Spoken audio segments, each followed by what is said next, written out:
Welcome to the second video of the spherical problems. Let me write down the page number so you can look at the textbook as well. So this is page 65. This is the problem number 2.7. Let me work on the number 2. The number 2 is essentially the distance from the field field point to the source charge. Let me take a look at this particular figure. Here's point P. Here's source charge. So we're looking for this distance.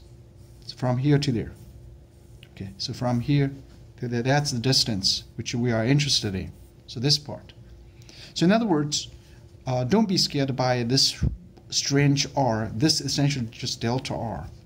R minus R prime. Where is my R prime? R itself. This is my R. Let me use different color pen to show you. This is my R prime. So this is my R. Okay. And this R prime, and I'm going to use different color to show you. This is my R prime. Okay. So the difference between these two is just this side. In other words, essentially we're looking for how long this one is. In order to calculate this, I normally recommend you that you do not want directly look at this figure or look at this one. Instead, look at the diagram itself. What we know is this R hat is R vectors are not hat. R vector self is essentially that's the Z part. So this part is known. It's called a Z. Now we know how long this is. Remember, this is on the surface of the sphere, which the radius R. So in other words, we do know Z, we do know R. That's the radius of the sphere. So we know both of these. So now one thing we don't know though, we need to figure this out. So now it's time to look at the angle theta prime. So this is my theta prime. So I'm going to show you in the next video what the difference between this theta prime and the previous ones. Let's try to understand. This is the theta which is starting from the origin all the way point to the source charge which they are situated. So that's the theta. So now in other words we know that another prime is theta prime. So now let's just go back to what we did last time. In fact, all these thetas has to be prime, prime, prime, prime, prime. Everywhere is prime. And if I, the person, write this book, I definitely do not write this R, because then each time when you write, you always get confused with this R prime. Nevertheless, let's stick with them. So now we have these three variables which we know. This is the fixed, this is the fixed. So all which is changing is the theta prime. So now remember, we are looking for this side. We're going to use a law of cosine to calculate. So in other words, delta R squared is just these two adds up. Z squared plus R squared minus 2RZ. We have a cosine theta prime, sorry. So this is the theta prime. So that is my denominator, number 2. So I'm done with this number 2 now. So I'm done with the number 1, number 2. Let me put them together so what they look like. It looks like this. Sigma R, which is over here, and dr, which is R prime. These two R will come together, becomes R prime squared. So here is sine theta prime. I'm copying from here, and d theta prime, and d phi prime. So that's my part 1. Divide by part 2. Z squared plus R squared 2RZ cosine theta prime. Don't be scared by these sign in the denominator. And you can see once you move the sine theta behind the d, a cosine theta comes out, so without any issues. And this is number 2. Let's do number 3.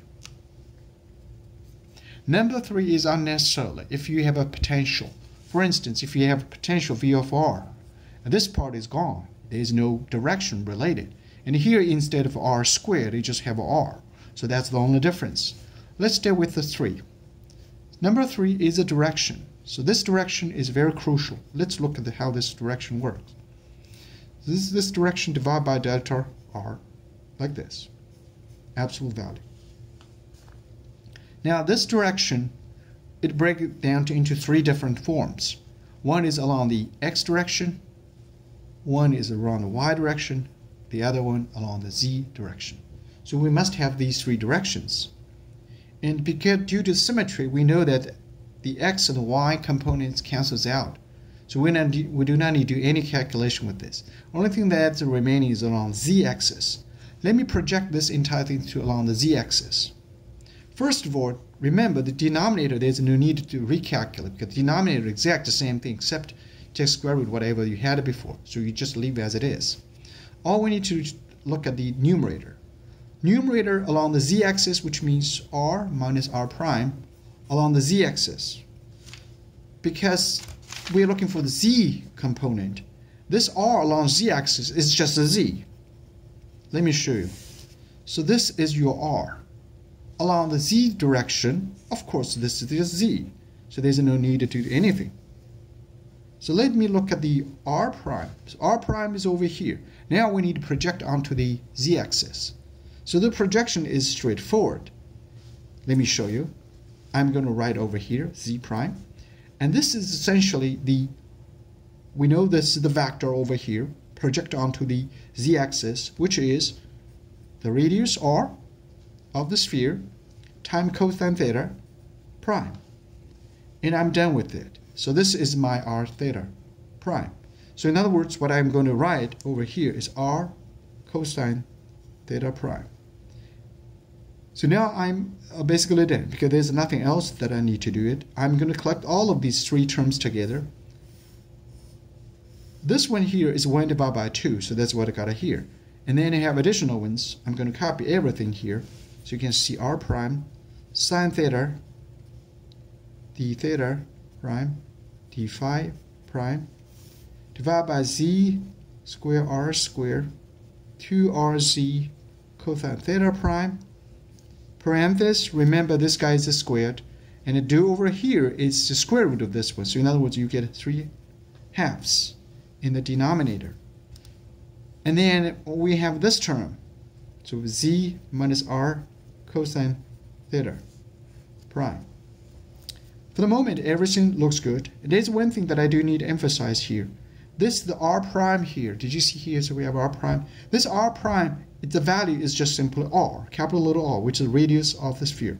There's no intervals along the z, along the r direction. So I'm going to replace this one with r squared. Now, the rest of these just mathematically do the interval. As I said, for the integral like this, sine theta prime, what you need to do the integration, this is the technical details which is needed. Let me box this one. This is our final product.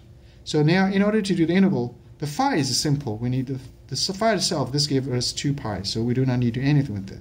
So all we need to do is just this part. This part is relatively straightforward. All we need to do is just put a negative sign, d, leave some space here, cosine theta prime. Right? These two are exactly the same.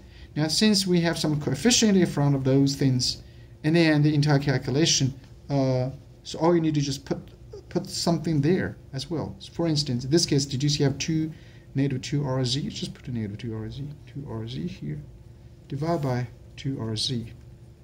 And these two parts are constant. Let me call it p, just, yeah, whatever. Let me call it p. So just put a p over there. So then the entire expression looks like this. Now what I have, I call this part is my new variable. Let me call it y. And then I can do the interval. So this part is still the same. So this part, all I need to do is just put the z, another z in the front. So these two same, put another 2 here. And then divide by these 2z like this. So then the rest of these would be almost exact the same like this one. And then you do the interval. So there's no complication involved. Let me recap what I just said.